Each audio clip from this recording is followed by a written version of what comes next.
UPA ಸರ್ಕಾರದಲ್ಲಿ A Raja telecom ಸಚಿವರಾಗಿದ್ದಾಗ ನೀಡಿದ್ದ 122 2G ಲೈಸೆನ್ಸ್ಗಳನ್ನು supreme court ರದ್ದು ಮಾಡಿ ಮಹತ್ವದ ಆದೇಶ ಹೊರಡಿಸಿದೆ.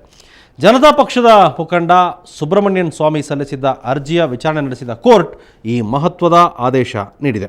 ಇನ್ನೊಂದೆಡೆ 2G ಹಗರಣದ ತನಿಖೆಗೆ ವಿಶೇಷ ತನಿಖಾ ತಂಡ ರಚನೆಗೆ ಸರ್ಕಾರೇತರ ಸಂಸ್ಥೆಯೊಂದನ್ನು ಸಲ್ಲಿಸಿದ್ದ ಅರ್ಜಿಯನ್ನು ಸುಪ್ರೀಂ ಕೋರ್ಟ್ ತಳ್ಳಿಹಾಕಿದೆ. ಪ್ರಕರಣದ ತನಿಖೆಯನ್ನು CBI ನಡೆಸ್ತಾ ಇದ್ದು CVC ಅದರ ಮೇಲುಸ್ತುವಾರಿ ವಹಿಸಲಿದೆ. ಹೀಗಾಗಿ ವಿಶೇಷ ತನಿಖಾ ತಂಡದ ರಚನೆ ಅಗತ್ಯವಿಲ್ಲ ಅಂತ ವಿಭಾಗೀಯ ಪೀಠ ಹೇಳಿದೆ. ಇನ್ನು 2G ಹಗರಣದಲ್ಲಿ ಗೃಹ ಸಚಿವ ಚಿದಂಬರಂ ಪಾತ್ರ ಇದ್ದು ಅವರನ್ನು ಆರೋಪಿಯನ್ನಾಗಿಸಲು ಸುಬ್ರಮಣ್ಯಂ ಸ್ವಾಮಿ ಮನವಿ ಮಾಡಿದರು.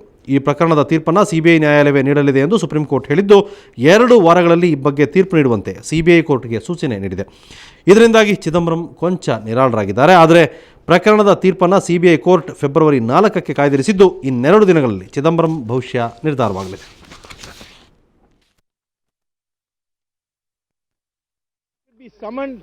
And had the whole matter cancelled. आज 3 फैसले हुए हैं. पहला फैसला है कि जहां तक चिदम्बरम का मामला है वो ट्रायल कोर्ट इतनी के जिस स्टेज में इसको ले रही है सुब्रमण्यम स्वामी की कंप्लेंट को, वही ट्रायल कोर्ट इसका फैसला कर सकती है. और जो भी हमने यहाँ अपनी टिप्पणी की है.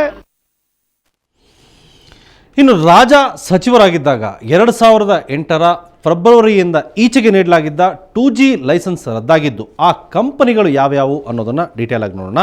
ಮೊದಲಿಗೆ ಟಾಟಾ ಕಂಪನಿಯ 3, ವಿಡಿಯೋಕಾನ್ ಕಂಪನಿಯ 21, ಸ್ವಾನ್ನ 13 ಹಾಗೂ ಲೂಪ್ ಸಂಸ್ಥೆಯ 21 ಲೈಸೆನ್ಸ್ಗಳು ರದ್ದಾಗಿವೆ.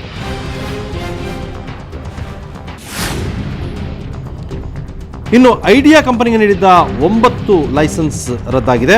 ಅದರ ಜೊತೆಗೆ ಎತಿಸಲಾತ್ DBಯ 15 ಲೈಸೆನ್ಸ್ಗಳು ರದ್ದಾಗಿವೆ.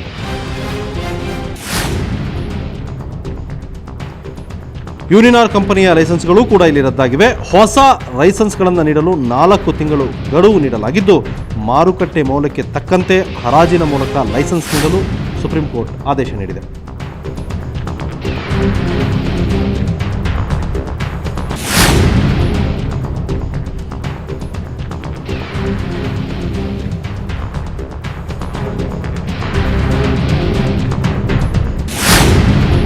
ಒಂದು ಕಡೆ ಲೈಸೆನ್ಸ್ ರದ್ದಾಗಿದ್ದರೆ ಇನ್ನು 6 ಟೆಲಿಕಾಂ ಕಂಪನಿಗಳಿಗೆ ತಲಾ 5 ಕೋಟಿ ರೂಪಾಯಿ ಹಾಗೂ 3 ಟೆಲಿಕಾಂ ಕಂಪನಿಗಳಿಗೆ ತಲಾ 50 ಲಕ್ಷ ರೂಪಾಯಿ ದಂಡ ವಿಧಿಸಿ ಹೈಕೋರ್ಟ್ ಆದೇಶ ನೀಡಿದೆ. ಒಟ್ಟು 21 ಲೈಸೆನ್ಸ್ಗಳು ರದ್ದಾಗಿದ್ದು 6 ಟೆಲಿಕಾಂ ಕಂಪನಿಗಳಿಗೆ ದಂಡ ವಿಧಿಸಲಾಗಿದೆ. ಅದರಲ್ಲಿ 5 ಕೋಟಿ ರೂಪಾಯಿ 3 ಟೆಲಿಕಾಂ ಕಂಪನಿಗಳಿಗೆ, ಇನ್ನು ತಲಾ 50 ಲಕ್ಷ ರೂಪಾಯಿ 3 ಟೆಲಿಕಾಂ ಕಂಪನಿಗಳಿಗೆ ಸುಪ್ರೀಂ ಕೋರ್ಟ್ ದಂಡ ವಿಧಿಸಿದೆ.